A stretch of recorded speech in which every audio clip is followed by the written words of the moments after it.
So, I want to turn to our panelists online. First, to you, Ethan. Ethan is from the National Housing Conference, and wanted to get your sense on the communications memo that we were just talking about from the Hart research that was released today, which really, I should note, sort of takes some of the research findings from the How Housing Matters to Families and Communities research initiative and put them in language that sort of easily conveyed the findings to a broad audience, and then asked whether or not folks found those findings to be convincing as a reason to support affordable housing. So Ethan, my question for you is, given that the public is skeptical about the federal government's role in ability to effectuate change to address housing affordability issues, what does this mean for housing advocates, and how could these findings help advocates working on housing policy to develop a priority agenda to address housing affordability? So that's a great question, Ianna, and thank you again for inviting me to do this and gathering an audience to talk about affordable housing. It's near and dear to our heart at the National Housing Conference, and it should be a priority for all Americans. You know, I think the point that Maya made a second ago was spot on.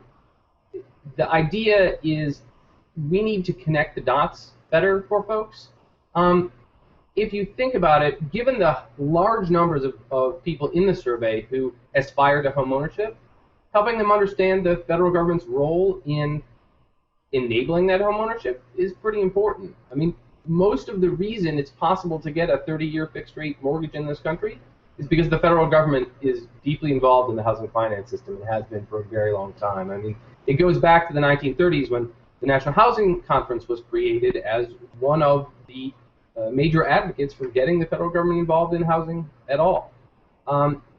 The role of the federal government isn't always very visible to people, right? When they go to get a loan, they go to their bank. They don't go to the federal government.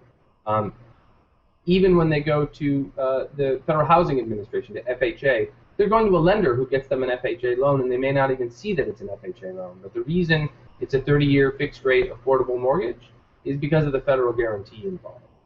So we need to make that clear in very comprehensible terms to people.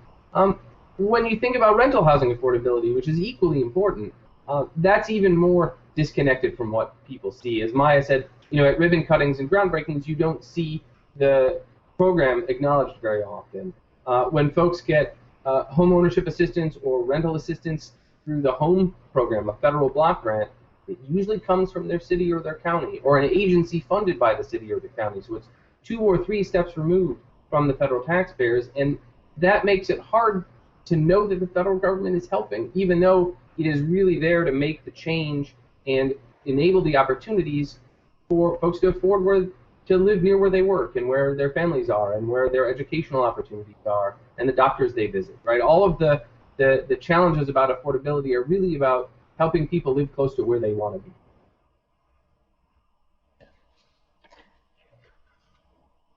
Great, thanks, Ethan. And I want to ask a similar question of Howard Leibowitz, who comes from Enterprise Community Partners and focuses on state and local policy. So, Howard, my question for you is, since the How Housing Matters survey's findings suggest that Americans are more likely to see a role for state and local government, what are the opportunities you see in advancing policy efforts to address the affordable housing crisis?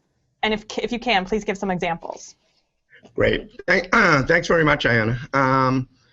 As you were talking about the attitudes towards housing, I was thinking about a mayor that I worked for, Tom Menino of Boston, and he used to say how housing was a hard issue to put across to people, that if he had a crime issue, he could put police on the street immediately and have an impact, or he could have a neighborhood cleanup and it would have an immediate impact. But if you announce that you're going to start a housing program or policy, it'll take you several years to actualize that housing. So it's something on which there's not an immediate return. So you really have to explain to people what your plan is and how you plan on going about doing it. Now, there are a lot of good examples from around the country, particularly this year. We see Mayor Ed Lee in San Francisco putting forward a $300 million bond before the voters to build more housing as part of a program he has over the next 3 years to invest over $1 billion from San Francisco into the housing market. They have the most extreme need, one of the most extreme needs in the country, and he's responding. Mayor de Blasio in New York put forward a comprehensive housing plan to try to build over 200,000 units of affordable housing over the next decade. Some of his proposals are up at the state capitol now, and they're going through some debate. It may take several years, but the direction is there. Mayor Bowser of D.C. Has put forward, and the City Council approved, a $100 million housing trust fund. So you see, particularly in the high-cost cities, you see major commitments. Also in the states, the two Governor Browns in Oregon, Governor Kate Brown has put forward a $100 million housing trust fund, and Governor Jerry Brown in California has set aside $500 million from their cap and trade environmental program to put into affordable housing. So we see a number of areas where elected officials are stepping forward and making commitments. And it's not just big cities. We're starting to see, particularly in some of the mid-southern cities, commitments being made by mayors and city councils. We see in Louisville the Housing Trust Fund proposed by Mayor Fisher, $15 million. We see cities like Atlanta looking at inclusionary housing. We see Nashville. We see where the debate is going on during a mayoral campaign. And we see in North Carolina, in the Research Triangle, where a number of young professionals are migrating toward the Triangle, and that's creating housing needs, which has led to a debate over inclusionary housing, linkage, etc. The flip side of that is we're also seeing states and areas where housing is still on the chopping block. In the Midwest, there's a proposal to cut the Ohio Housing Trust Fund. There's some reason to believe that the state low-income housing tax credit in Illinois may be jeopardized by the deficit that that state is running. So it really depends in terms of region, but we're seeing some very positive signs. We're also seeing, for the first time, a number of counties making their first commitments around the country to funding affordable housing. So there's something happening out there, and we're going to keep tracking it and reporting to people on it. Great, thank you, Howard. Before I go to Nicole, I just want to remind everyone that you can submit questions using the conversation box to the right of your screen or on Twitter using the hashtag #TalkHousing.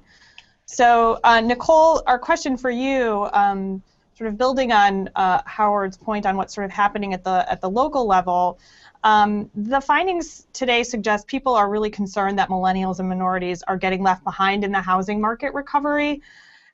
What does the data and research out of Housing Works Rhode Island that you've been doing show us, and what are the implications for the local housing market? Sure. Well, some of the data and research that we've been doing definitely resonate with that concern. We know that Rhode Island actually has the lowest percentage of minority homeowners in the country. And when we look specifically at Latino households, we are especially concerned. About 74% of Latino households are renters. They are not fully engaged in the home buyer market. When we looked at the Home Mortgage Delinquency Act data, the HMDA data, we've seen a 53% decrease in the number of Latino households applying for mortgages. And so we are concerned. What does this mean for our housing market? You know, we have an aging population in Rhode Island. 71% of Rhode Islanders age 65 or plus are homeowners.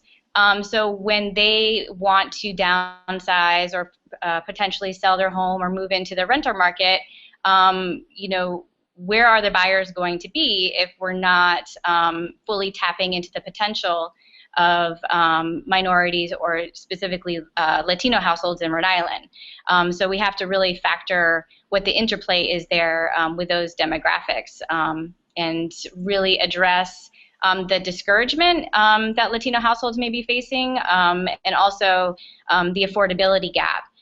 because right now in 2013, Latino renters would need about nearly three times their income, their median household income, to afford the median price single-family home in Rhode Island.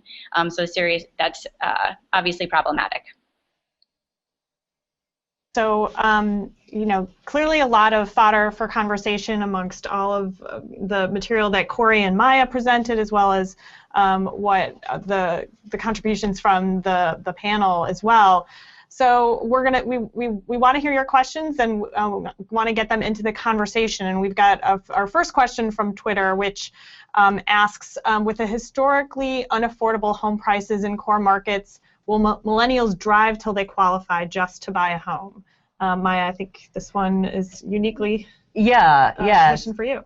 I really appreciate the question, and I think the answer is that in this one particular way, it does seem like millennials may be differing from their predecessors, at least in the experience that we're seeing so far.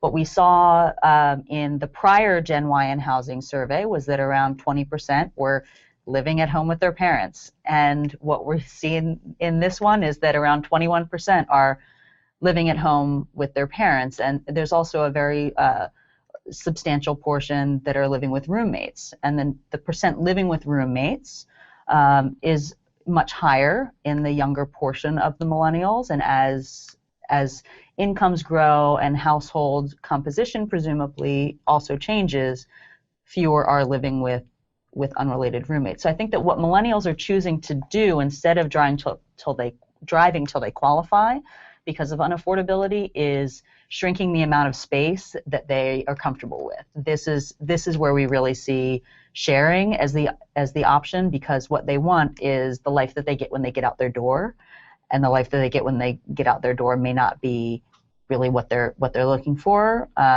if they're not in the market that they're hoping to be in. Mm-hmm.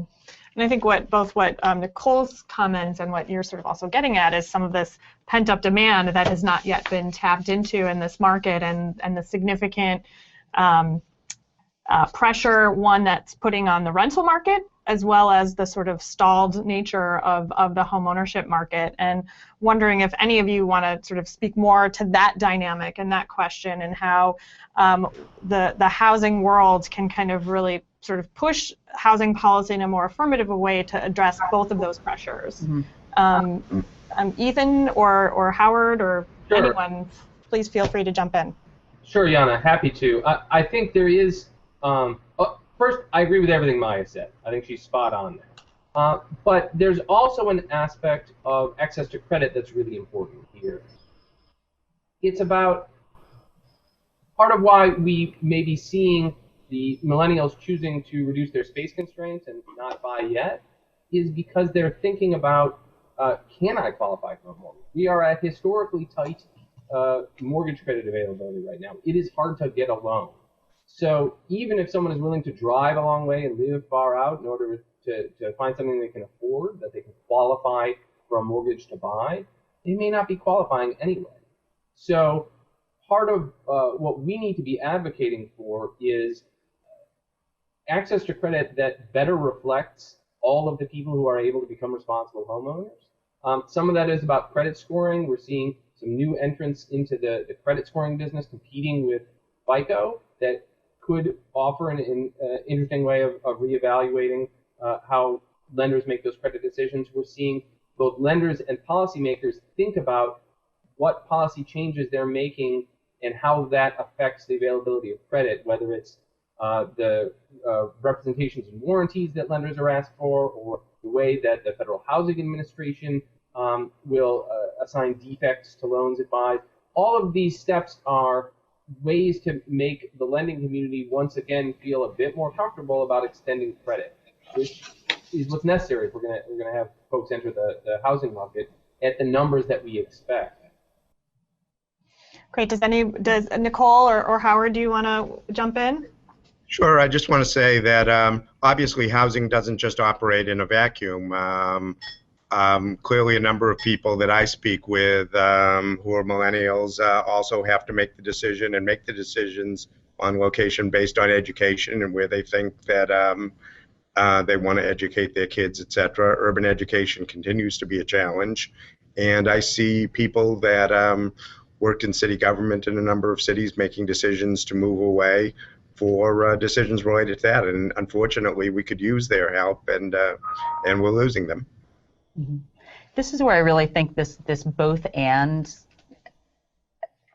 thinking matters a lot. So we clearly need, there's a pent-up demand for homeownership. There's a pent-up demand for apartments as well. There's a demand for high-quality communities, and there's a demand for high-quality schools. And so we need to be thinking together about connecting, about what we really need to do to not have the same conversation 5 years from now about, well, millennials are still living at home because they're still not, I know all of the parents of millennials out there are kind of saying, yes, please, get them out of my house. But right now what we need is to make sure that we're letting development happen in our communities, in suburbia, in urban areas, that we're making sure that the quality of housing that's available in rural and suburban and urban areas is strong enough, and that we're making sure that it's also affordable, and that there's access to schools or decent school options. There's clearly this booming among those who are trying to stay in the cities, this booming push for school choice and charters is, will this be the thing that helps urban education work? Will examples like Atlanta's East Lake or the new settlement community campus in the Bronx, will these sorts of examples play out to improve education in the cities and allow people to really choose the community that's the one that they want to be in? Or will the patterns of the past of poor quality schools in the city, great quality schools in the suburbs continue, pushing people to really sacrifice and make a lot of trade-offs to be able to afford to move to the suburbs for the sake of their kids, and pushing the suburbs to be more accepting of multifamily housing development, of families with children, of lower income families, and so hopefully we see more of more improvements on all parts of the spectrum happening. And I think this is sort of touching on a question that is one that we've been thinking a lot about based on the Housing Matters research that's really looking at the intersection of housing and education, and how what we do in housing affects what happens in children's education outcomes as well, and thinking about how do we tap into the sense that these two things are so very connected, and appeal to those who care about education issues and care about their own children's education, but sort of the overall competitiveness of the American society in terms of how we educate our kids and what opportunities are available to everyone. And I think that there's some fodder for how we reach out to folks who are working in these other disciplines to say, look, housing does really matter to these issues.